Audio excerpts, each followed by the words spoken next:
So today we're joined by Michael Broglio from Broglio Inc. to talk about the RAF, or the Road Accident Fund, and exactly how it applies to your life if you were to be the victim of a road accident. Good to have you here, Michael. Tell me exactly, let's talk first about what the Road Accident Fund is. It's a public entity basically set up to compensate people when they're in an accident for which they're not to blame, and you and I contribute to it every time we put petrol into our car. I'm sure you've dealt with very, very interesting cases. I know that you have one that you want to cite for us today. Sure, yes. Today I was going to tell you about a computer programmer that I represented. We got a call from his wife who said that he's lost 3 fingers, is now typing essentially with 6 fingers, almost essentially like this, and he's been offered 43,000 Rand, and she doesn't feel that that's a proper award. And what did we think? So we got involved in the case.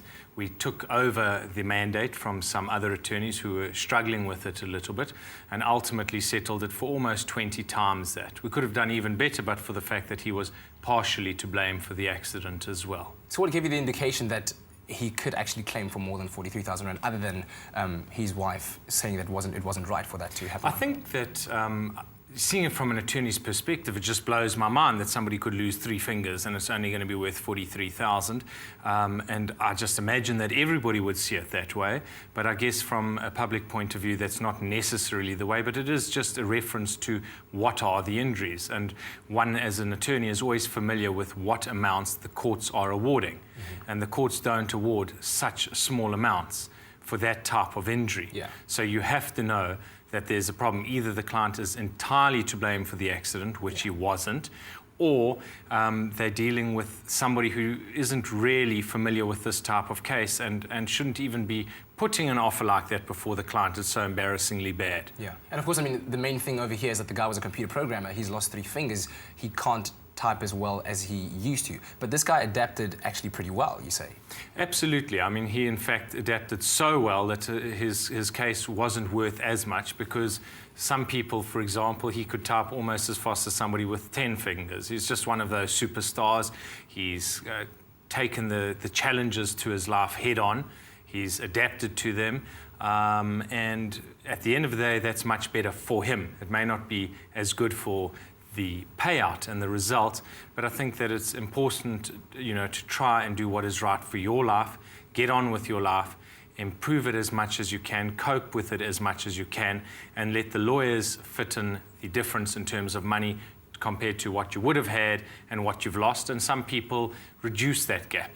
But like this, and with many of the cases that you do deal with, there's more than just the physical damage or the physical injury that's occurred to the victim. I mean, a person could suffer emotional loss, or I'm not sure exactly what the legal term is that you use.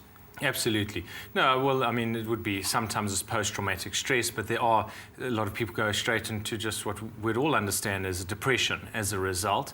This particular client didn't. In fact, one of my psychiatrists said that he was one of the most well-adapted victims he'd ever come across. So you have people like that that are very strong, and I think that's great because they can really move on. It's not all about the money. It's about how do you change your life for the better. Let the attorneys fill in the financial part for you, but you need to actually focus on your life. But all of those parts are a part of a claim, whether it's the psychiatrist, the neuropsychologist, the neurosurgeons. There's 101 different experts that are called in for different types of injuries, and we investigate all of it, and some of it turns out to be more serious, and some of the symptoms aren't as serious, but there would be almost no case where you're dealing with only one specialist. It would almost always involve quite a few. And like you said, in this case, I think what was also unique was the fact that the victim himself was partially responsible for the accident, which resulted in a low claim, and not just the fact that he just had adapted very well in his life. Absolutely. That's a legal principle that we call apportionment. We always say to have a claim, you mustn't be to blame. That's not strictly speaking true. You can't be totally to blame. But if you are only partially to blame, you'd always have a claim. And to the extent that you are to blame, your case would be reduced by a percentage. If you're going straight, turning right, that scenario is normally 80-20 in favor of the person going straight. A red robo scenario would normally be 50-50, but it depends on whether there's witnesses. It depends on the facts of the case each time.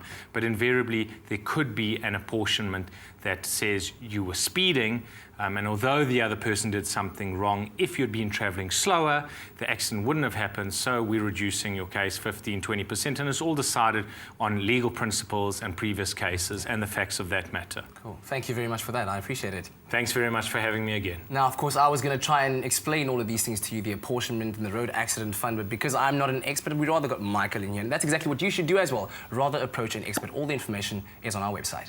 Stay with eXpresso and SABC3.